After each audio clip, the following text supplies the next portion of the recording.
Welcome to the NBA Coast to Coast podcast brought to you by lineups.com. Nate and Josh here on a Monday with you guys. 5 games on this weird slate. I will say that for sure. We got a Memphis-Brooklyn game in here. We got a couple injuries that we definitely need to watch out for, including Chet Holmgren. But we are going to be going into some best bets with some sides, some totals. Got plenty of player props in here for you as well on this slate. So make sure you are subscribed to that channel. Keep coming back each and every weekday with us. One video for all this stuff. But let's get into the last game of the night to kick things off here, Nate. We're talking about my Knicks, talking about the Clips here at home, but you like the road favorites, to cover here for the Knicks.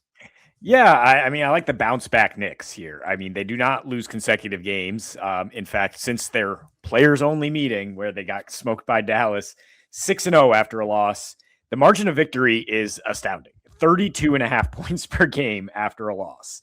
So, I mean, they came out completely flat on a Sunday sleepy spot. No LeBron James, earlier start in this, in the same city. So it is a rest disadvantage here as they go across town to face the Clips. But to assuage your concerns as a Knicks fans, you're like, this is a short rest spot, 3rd and 4 nights, 5-7. They're 9-4 straight up and winning by 12 points per game on a rest disadvantage. So I think it's less about the rest spot and more about the matchup and the fact that the Knicks, when they get a fire lit under them, can be the best team in the NBA. I mean, at least good enough to beat a Clippers team that obviously revolves through Kawhi Leonard. And you have maybe the best individual matchup to throw at him in OG Anunoby. Like legitimately human numbers for Kawhi in his career against OG, 21 a game at 45% shooting. And the last 3, he's been a -11 in the head-to-head matchups. I mean, they have no John Collins here and no Yannick to back up Brook Lopez. Cat has kind of had his way with Brook Lopez. That's a nice, comfortable drop D to face with the aging guy here. And, I mean, recently, Clippers have struggled a little bit with their defense with no John Collins. They've also gone 4-0 their last 4 against losing teams and 0-4 against winning teams, just to simplify it there. 15-24 on the season against winning teams. And last thing is a little Landry Shamet revenge. And I mean, that's not really a serious addition here, but I think the Knicks with their full squad minus like Mitch Robb, I mean, Landry Shamet is productive off the bench, filling that void left by Deuce's injury. I just think they have the talent and the motivation here to bounce back. I mean, all that stuff makes sense. I don't know what to do with this team. They could not be more, pendulum back and forth on the uptick and the downtick. Because when it's bad, it's really bad. When it's good, though, as you mentioned, it's really good. Like 30-point wins in spots where they're like, oh wait, now. Well, I don't know. It's not try. Maybe it's try. I don't know quite what it is. I do turn to Mike Brown to go like, can you help us out here, buddy? There's a little bit too much up and down, but I have no good unbiased opinion at this point of the Knicks because they frustrate me so much that I think I'm just sort of out on trying to figure it out and haven't touched a player prop of theirs in a while either. So looking at a player prop with a money line parlay here, the little opposite negative correlation here that helps us get a bit more juice for a Cleveland team that's it's like -800 on the money line. They're like 14.5 point favorites at this point. It's gone up. It was 12.5. Maxey has been out for, it's been known that he's going to be out in this one and basically since last night. So this has had a bit of time to get some steam to about 14.5 without the 2 best players. I guess you'll call PG. I'm not calling him the 3rd best player, but without them and maybe Edgecombe as well. He's been questionable. He's been missing a bunch, and he's kind of hit that rookie wall a bit too. So I'm confident that there's a bit of like, let's rest him for games that mattered. Not too much of a reason, I would say, to put him out in this one, unless you think he's going to somehow help carry you. But I just don't see that being the case. I just don't think Donnie needs to go for 26. That's all it is. He's a guy that can definitely ruin this for you. It's scary to go under a number about 26.5 for him too, when you just saw him put 30 up against the C's. But I'm looking a couple, games ago against Brooklyn, won by 28. Donnie doesn't play more than it was 23 minutes, doesn't need to get these 17 points, what have you.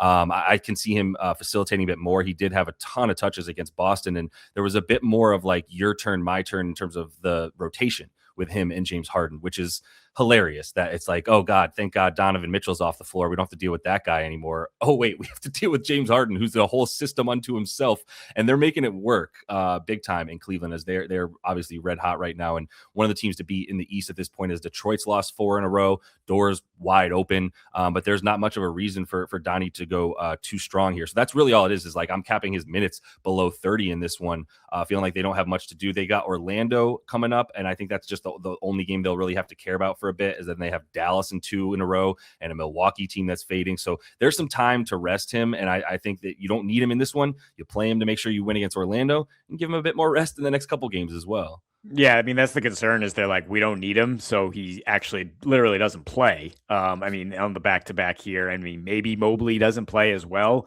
given how shorthanded the Sixers are. Like, the Cavs could sit a bunch of dudes, so I mean, maybe you play this with the unit, and then it's just like a very expensive money line ticket. If he doesn't play, maybe you instead take like 10 points in Dennis Schroeder in the money line, because like he just jumps right in, right? And I mean, I'll note also that Harden has shot a lot against his former team the last couple times he's gotten a chance. So if Donnie's out, could be the Harden show here for the Cavs. Let's get over to the other, besides the Knicks game, the game we know will be competitive. In fact, it should be very intense after Jokic grabbed Jaylin Williams by the collar and looked deep into his soul as if he wanted nothing more than to meet him in the alley after the game. And now these teams meet again here like 10 days later. And the total just seems high. It just seems skewed by the fact that that game went to OT. It was only at 2:14 in regulation, and it was played at a 104 pace, which is pretty fast for these teams. Very fast, in fact, for Denver usually. And Jamal Murray went 7 for 13 from 3 and had 40 points, and he's probably not going to go here. And you take Jamal Murray out potentially hobbled with the ankle, and you put Aaron Gordon in to shore up a lot of the paint point issues that Denver's had lately. In fact, they gave up 58 paint points in that game. Jokic, I mean, his defense has been selective, I guess you could say, nicely since he came back.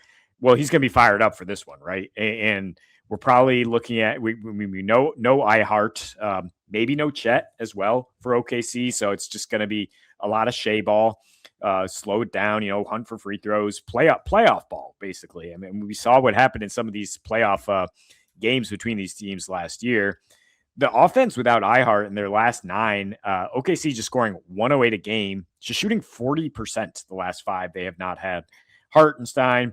Obviously, the Nuggets offense is going to take a step back without Jamal. They played at a 94 pace the last 4. They didn't have him, scored just 105 a game. And we only have one example of Joker and no Jamal. That was back in November. That game only got to 217 with the Indiana Pacers, which, as bad as they are offensively, really, really weak defense. And the Thunder defense is something you like to lean on with the under. Physical at home, force the officials to not call things because they foul every damn play. And this one could be a street fight. Yeah, I think it should be. The offense will be a little bit harder to come by, I would guess, for the Thunder, even though they probably have some AJ Mitchell in this game. He's finally not on the injury report. See what that does. Even if it's a spark, I don't think it's more than 20 minutes. Could be as low as 15 for him. And yeah, now you're talking about a lack of second chance opportunities without Hartenstein, who provides that for them. Obviously, Chet is at least 18 a night and 20 when he's playing without other guys like Hartenstein. It's going to be a little bit more of a scrap, just like a fight overall, like you said, and a little alley brawl. But I do think Jay Will is still good enough to get us there, because I think he's being projected for like the 25, 26 he's played recently. And I think he should be up there about 32. Even if Chet plays, I think he's 32. And you look at Hartenstein and his stuff when he's played against the Nugs here. Yeah, that's his stuff goes way up as well. You like Hartenstein's minutes against them. Well, there's no Hartenstein. So even if Chet's there, this is the dude guarding Jokic. Doesn't make you love props for a guy like on the rebounds. Maybe you like the points a bit more, which has always been a decent look against the Nuggets, which is a center who can score. Jokic has to guard. Like, he's not going to go out there to guard Jay Will, who's shooting threes, right? I think the assists at 2.5, 3.5 are live for Jay Will as well. He's had 4 on about 7 potentials in the games he's played without Chet and without without Hartenstein, and just without Hartenstein too, pretty good for it. So if Chet's out there, I'll leave the assists alone. I think if Chet's out there, maybe this goes down a bit, but I think this is basically where it's at, regardless of the Chet news, because of the insertion of another center needed to deal with Jokic. So just put him at the minute, and in these minutes, he's about 21.5 PR. And if you take Hartenstein and Chet off the floor, he's actually at about 29.5 PR in those games. So. Yeah, don't let the smile fool you. Like, this dude is tough, and he will not back down from Jokic. I think the Thunder, yeah, you're absolutely right that he should play a lot, because they don't want Chet just like guarding Jokic in the post. They want him helping off, right? The whole blueprint established by the Wolves in the playoffs a couple years ago. And I agree. Yeah, they're not going to come out on him on the three. That's why everything is juiced up individually for Jay Will. Like what we've seen, like minus 150 for him to hit 2 threes. But if you just kind of bundle these things together, I think you're playing it right to just say like he's going to be out there long enough to get those stats. Josh Hart also piles up the peripherals, and I'd rather just take this RA here at a better price than add 11 points. His scoring can be inconsistent, obviously, and the Clippers generally pretty disciplined. Guarding guys like him who just kind of score on the miscellany. But lately, like the reason I do feel good about the assists and not just the rebounds is they've actually dipped in terms of 3-point defense, allowing 45% of the corner three in the last three, allowing the third most assists per game, and also allowing 14 plus OREBs or on average 14 OREBs in 4 of their last 5, excluding the Indiana Pacers, who are not a competitive team at this point. So I mean they're struggling a little bit with John Collins out the last couple. Like I said, Brolo not a great rebounder. There's going to be OREBs to be had here. And the matchup, if OG is glued on Kawhi, you kind of project him for like 1 to 3 rebounds, right? I mean, he's not going to go for the board. He's going to be dealing with this ISO machine, and Josh Hart's going to be free to fly off the weak side, guarding like Chris Dunn, and just come and clean that stuff up, right? And last year with OG on Kawhi, he grabbed 20 boards in a matchup with the Clippers. Mitchell Robinson not playing in that one. Mitch Rob probably not playing today, right? And I mean, he averages 12 RA even when Mitch Rob's in there. And on the season, he's up to 14.5 when Mitch Rob does sit. So I really like the value here and the price you're getting.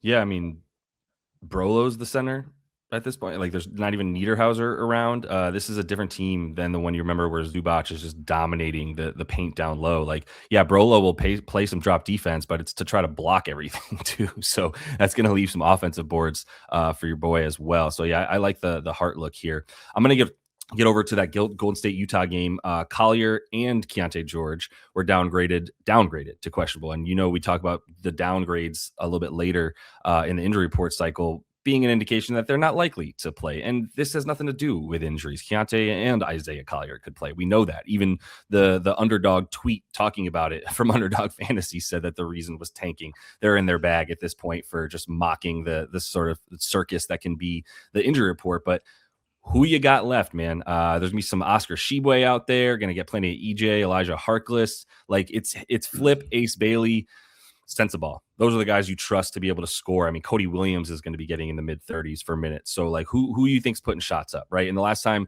he played without, even with Collier out there and without, but no Keontae George and everybody else that's been out, Lowry and company, Ace Bailey put up 19 shots the other night in that situation. He's averaging about 16.5 shots in those games. And the minutes that he's been on the floor with no Keontae George, no everybody, et cetera, and no Isaiah Collier as well, which is actually pretty important because Collier's been upping his field goal attempts as well. Again, another actually about 20.5 shots per 36 minutes.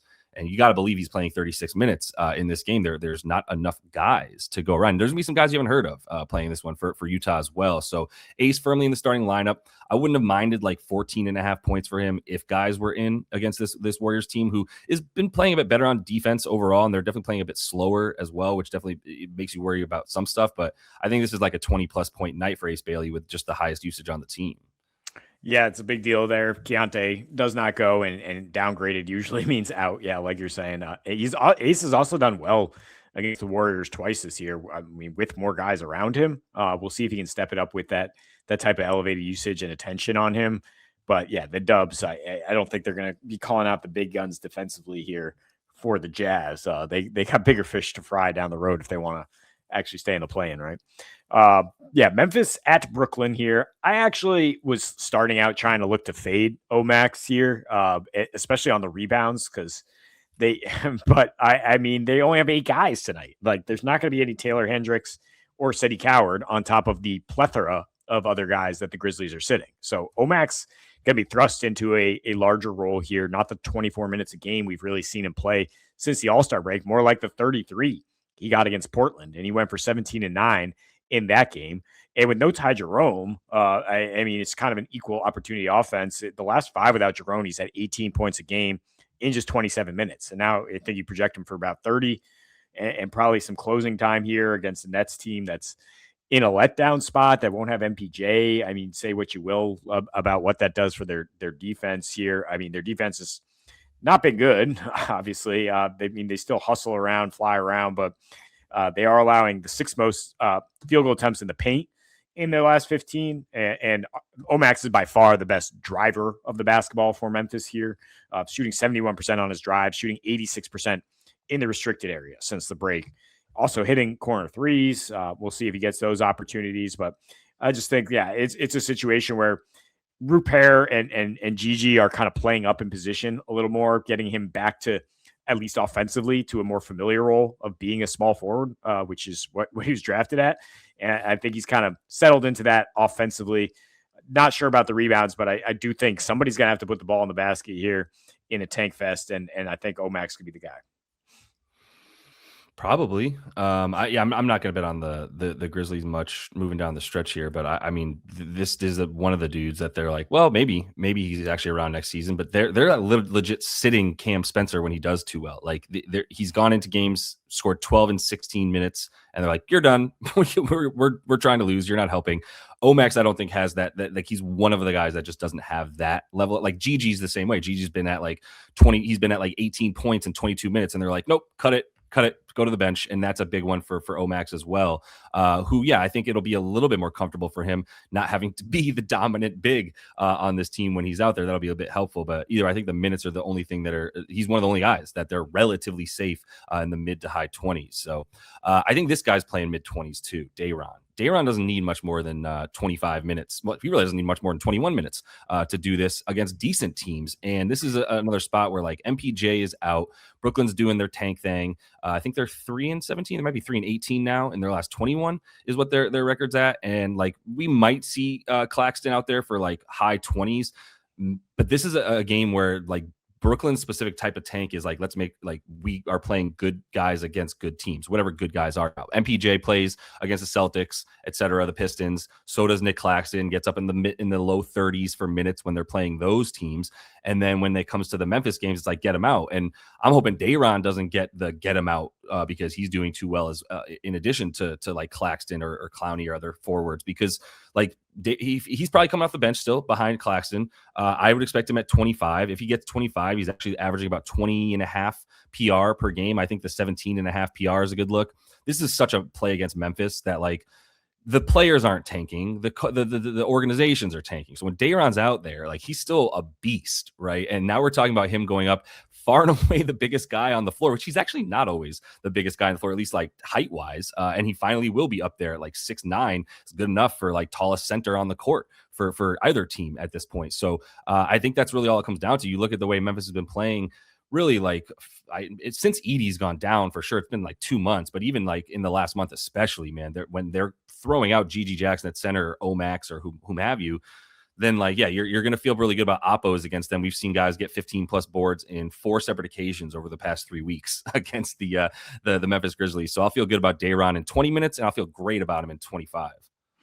Yeah, Nets poor rebounding rate meet the Grizzlies by far the worst rebounding rate in the league. So yeah, it probably makes more sense than me just being like, somebody's got to score in this game. It's like, no, literally somebody has to grab the rebounds because there are going to be a lot of missed shots, and there's a certain amount of rebounds to go around here. Yeah, absolutely. Love that idea as well. So that is all the time we have for you guys in this one. Make sure you are subbed to that channel. Going to be coming back to you each and every weekday here with both player props and sides and totals on those best bets. So until we see y'all next, happy betting.